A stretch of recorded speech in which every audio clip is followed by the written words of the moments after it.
Sound. How important is sound to film? Can we get by without it?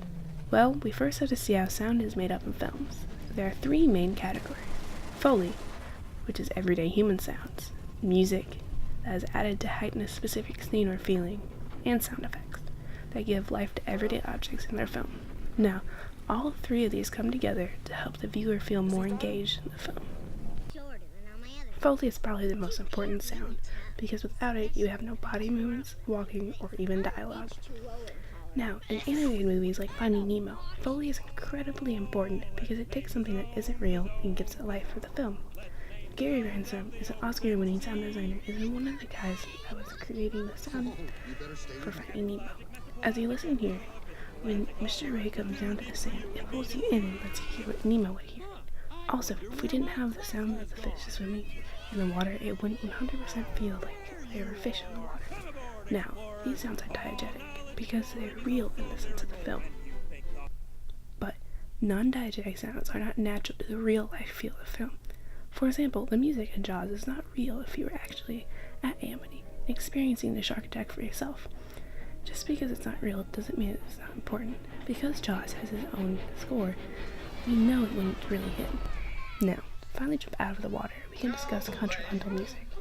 During the rape scene in Clockwork Orange, Alex, played by Malcolm McDowell, is singing in the Rain, a song that gives people a warm and happy feeling, something that's not associated with rape. Stanley Kubrick, the director, did this to make his audience feel disoriented during the scene. Now, on the other hand, in the movie Singing in the Rain, Don Lockwood, played by Gene Kelly, sings Singing in the Rain while he is literally dancing and singing in the rain. This is called parallel music, because he is singing what he's actually doing. Another movie that has great music is Psycho, especially in the shower scene. But in this scene, music and sound effects are almost the same thing. The sound of the piano is placed in specific places, so we don't need sound effects. In other movies like Star Wars, we need sound effects to give something that isn't real life. For example, one of the most iconic sounds is the lightsaber. Sound designer Ben Barrett made it from an old monitor on a projector at the USC Cinema Department. The humming sound was due to that specific monitor.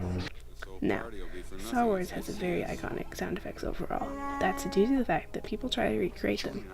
For example, everyone has their own way to sound like Chewbacca, but his growling was made up of a collection of sounds from animals such as bears, badgers, and walruses, cut together to make the speech. After acknowledging the parts of Foley, music, and sound effects, we now know that they come together to give life to a film. But we can't forget about silence. The lack of sound is still important because we are used to sound, so when we don't have it, it's very noticeable.